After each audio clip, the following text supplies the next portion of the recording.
వైతో చెయ్యాలి. అప్పుడు నాకు ఎంత వస్తుంది బేటా? This is -1 x² plus xy plus y² whole power -2. వైతో చేస్తే వై లేని టర్మ్ అంటే 0. Okay right. వైతో చేస్తున్నప్పుడు ఎక్స్ కాన్స్టెంట్, వై లేదు కదా ఫస్ట్ దాంట్లో 0.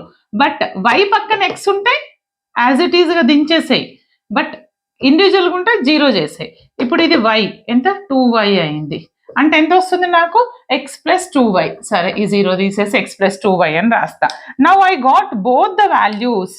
∂z/∂x వాల్యూ తెలుసు నాకు, ∂z/∂y వాల్యూ తెలుసు. ఇగో ఇవి 2 వాల్యూస్ వచ్చినాయి నాకు. Right.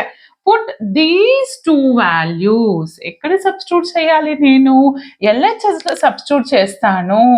What is my LHS here?